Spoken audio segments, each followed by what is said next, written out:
거듭나지 아니하면 하나님 나라에 들어갈 수 없느니라 했는데, 조금 전에 설명해 준 걸 다시 반복해 봅니다.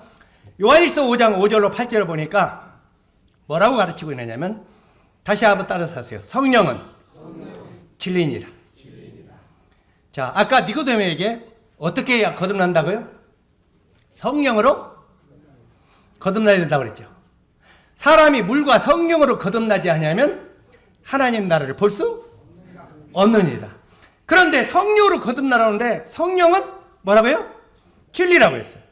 성령은 진리라고 했는데 요한복음 14장 6절에 보니까 예수님이 뭐라고 했습니까? 내가 곧 길이요 진리요 생명이라. 자, 내가 곧 길이요 진리다 이 말이에요. 그리고 생명이다 이 말이에요.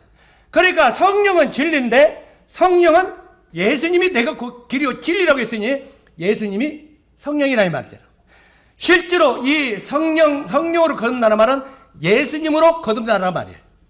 그러면 예수님으로 우리가 어떻게 거듭나요? 그냥 예수님 믿습니다 이런다고 거듭나는 거예요? 자, 야고보서 1장 18절에 보니까 뭐라고 했어요? 따라서 하세요. 진리의 말씀으로 거듭나니라. 자, 우리가 뭘로 거듭났다고요? 자, 예수님이 곧 진리라고 했는데 진리는 곧 그분의 말씀이라는 거예요. 그러니까 진리 플러스 말씀, 말씀 플러스 성령. 이해 가시죠? 그래서 우리가 베드로전서 1장 23절에 보니까 너희가 거듭난 것은 하나님의 살아있는 말씀으로 되었느니라. 우리가 거듭나는 건 뭘로 돼요? 하나님의 말씀을 믿음으로 된다 이 말이에요. 우리가 예수님을 믿고 정령 거듭났다고 하는 말은 하나님의 말씀을 믿고 그 말씀이 내 안에 있는 것이 구원받은 거다 이 말이에요. 그래서 예수님이 내 모든 죄를 씻었다는 그 하나님의 말씀이, 하나님이 또 나에게 영생을 주셨다는 그 하나님의 말씀이 내 안에 믿음으로 심어졌을 때 그 안에 성령으로 거듭났다고 말한다 이 말입니다. 이해 가시죠? 그 다음에 베드로전서 2장 22절로 이하에도 보면은 그 말이 계속 연결되어 있는데 이걸 나중에 계속 읽어보시고, 그 다음에 요한복음 4장 19절에 보니까 거기 보면은 그 사마리아 지역을 지나가던 예수님과 여인이 만난 것이 나오죠. 여인하고 예수님하고 대화를 합니다. 대화를 하니까 인생에 대해서 대화를 하는 거예요. 그러니까 이제 이 여인이 당신은 정말 선생입니다. 어떻게 내 속을 그렇게 속속히 압니까? 그러면서 예수님이 여자에게 뭐라고 말합니까? 사마리아 여인에게 이렇게 말합니다. 따라서 여자여, 내 말을 믿으라. 자, 뭘 믿으라고요? 말을 믿으라는 거예요. 우리가 예수 믿고 성령으로 거듭난다는 말은 예수님의 성경의 말씀을 믿는 것이다 이 말이에요. 그래서 우리가 구원받았다, 거듭났다는 확신은 하나님의 말씀을 내 마음속에 믿느냐 안 믿느냐, 이게 우리의 운명이 결정되는 거예요. 이해 가시죠? 그래서 이 여자여 내 말을 믿으라. 그리고 요한복음 5장 24절에 보니까 내 말을 믿는 자는 영생을 얻었고 이렇게 말하는 거예요. 영생을 얻는가? 성령으로 거듭난다. 이것은 예수님의 말씀을 믿는 거예요. 예수님의 말씀은 그 성경의 말씀을 내 마음속에 아하, 따라서 하세요. 아하, 그렇구나 하고 마음속에 받아들이는 것이다. 그렇게 말합니다. 그래서 이 요한복음 3장 11절로 13절은 거듭나는 것은 학설이 아니라 실제라 이렇게 말합니다. 어떤 피상적인 학설로 우리가 구원받는 게 아니에요. 그냥 예수님의 말씀을 단순하게 마음속에 믿는 거다. 실제로 예수님의 말씀을 내 마음속에 믿으면 너희가 영생을 얻는다고 말하는 것입니다. 그리고 이 중생의, 여기 이제 요한복음 3장 14절로 21절까지 보면 이 중생의 토대를 이야기하고 있는데, 여기 보면 거듭남을 위해서 예수님이 죽어야 되겠다 이 말이에요.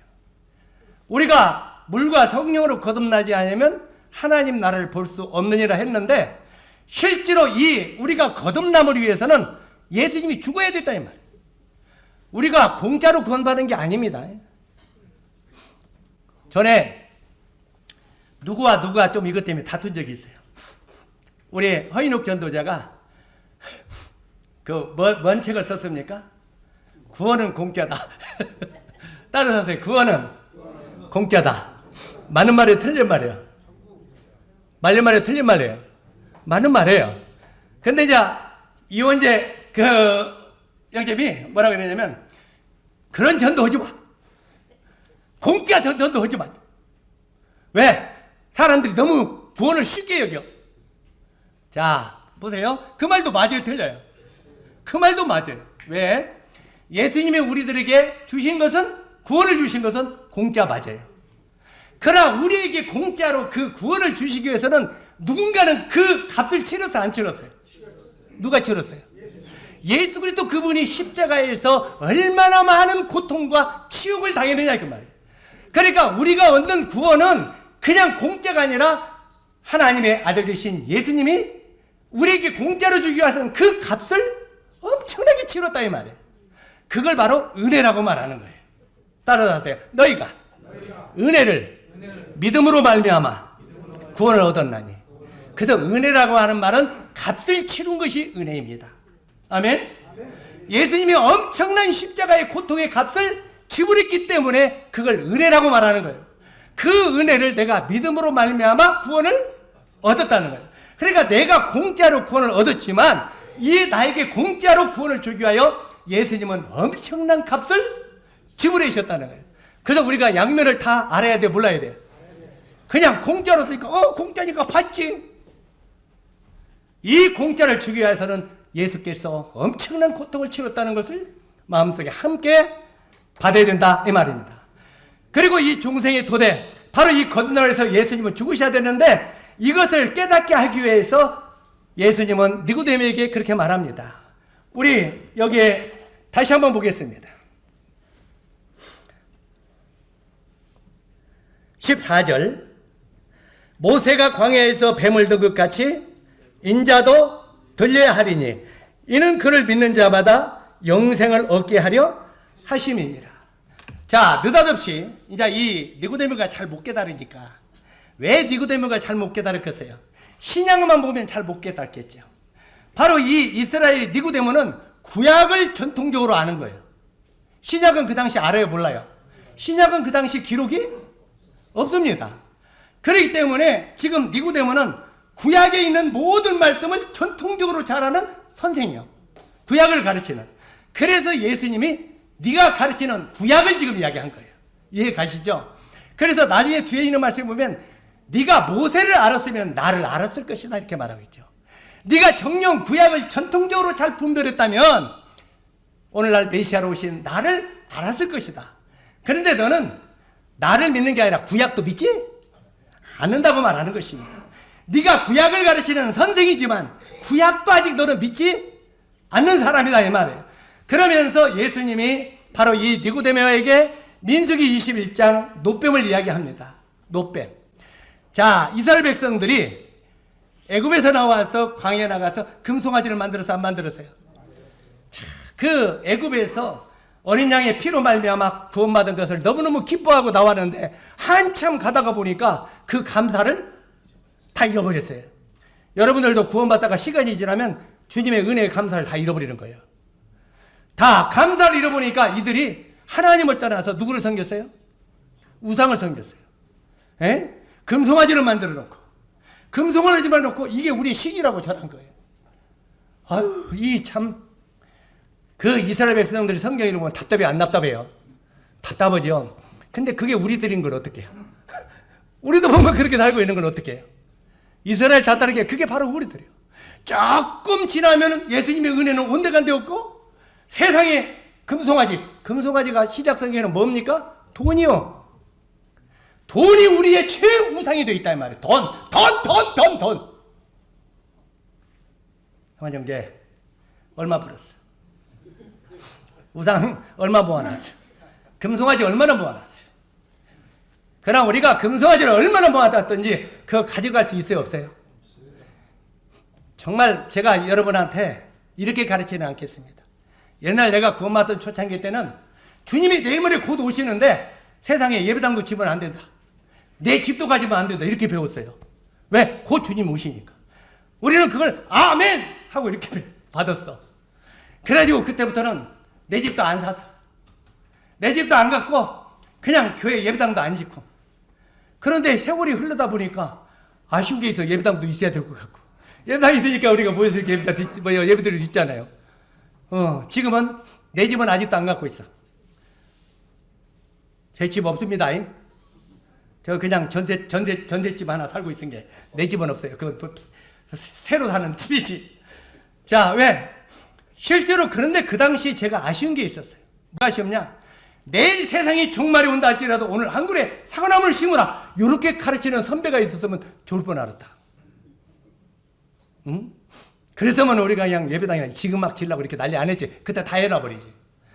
자, 그러나 여러분에게 지금 이 말하는 것은 지금 내가 이렇게 가르치다고 여러분 재산 오늘 다 팔고 정리해서 다 그냥 빈손으로 준비해라. 이 말은 아니라 이 말이에요. 오해하지 말라 이 말이에요. 이해가시죠?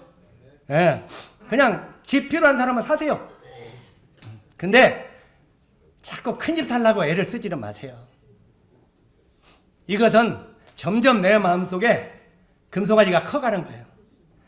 그냥 먹고 잘 때가 있고 쉴 때가 있으면 감사히 여기세요. 우리 그냥 처음에 25평 30평 사는 분들은 그냥 거기서 좋게하세요. 아멘?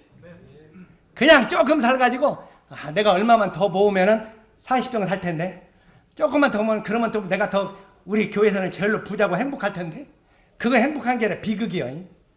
그래갖고 저 큰 거 이거 찾지 말라는 말이에요. 그냥 내가 인생을 살다 보니까 저도 얼마 안 살았지만 인생을 살다 보니까 그냥 먹고 입고 잘 때 있으면 족하더라고요. 그래요, 안 그래요? 제가 세계 여러 나라를 다니다 보니까 큰 방에서도 잡아요, 안 잡아요? 큰 방에서 잡아주고 호화로운 호텔에서도 잡고 별짓 다 하는데 자고 나면 그거 똑같더라고. 아니 비싼 호텔에서 자면 굉장히 마음이 기쁘고 행복해야 될 줄 아는데 그때 잠깐 기분은 좋은데 자고 나면 없고요. 예? 조그마한 침대에서 자나 큰 침대에서 자나 그게 그거더라고. 그거 안 깨달아요? 그래서 아까 말한 것처럼 인생은 헛되도 가요. 모든 걸 잡아보이나 헛되다. 그래서 우리 삶을 그곳에 쏟지 말라 이 말이에요. 그냥 여러분이 먹을 것과 입을 것이 있고 잘 것이 있으면 만족하게 여기고 하루라도 주와 그날의 영광을 위하여 여러 삶을 드리라고 성경은 말하고 있는 거예요. 이해 가시죠? 그래서 여기에 이 이스라엘 백성들이 바로 이 노뱀은 뭡니까? 아니. 바로 이 금송아지는 돈이요. 돈을 추구하고 돈을 섬겼다 이 말이에요. 그런데 그러다 보니까 뭐가 내려왔어요? 불뱀을 내리셨어요. 불뱀은 죄입니다. 다시 말해서 금송아지를 쫓아가 보면 죄가 따른다 이 말이에요. 이걸 영적으로 가르치고 있는 거예요. 금송아지를 쫓아가면 게 뭐가 쫓아와요? 죄가 쫓아온다 이 말이에요. 죄가. 그래서 이 불뱀들이 아니야 설명하지가 않았다. 자, 이 불뱀, 이 죄들이 바로 이 노뱀 독사들이 막 쫓아와서 이스라엘 백성들을 물어뜯었다. 왜 이스라엘 백성들을 물어뜯었습니까? 그들이 금송아지를 쫓아갔기 때문에. 그러니까 이제 여기저기서 죄로 말미암아 바로 뱀에 물려서 죽어가기 시작하는 거예요. 그러니까 이스라엘 백성들이 금송아지 쫓아갈 때는 저것을 구원해 달라고 했어요? 안 했어요? 안 했어요. 그냥 기분 좋아서 잘 쫓아가자고 그랬어요. 그런데 이제 뱀들이 막 물어서 생명이 금송아지가 아무것도 아니구나. 금송아지를 큰 놈 집에다 보관해놨다고 안 죽어요? 죽잖아요. 이걸 깨달았고 우리를 살려주소서 하니까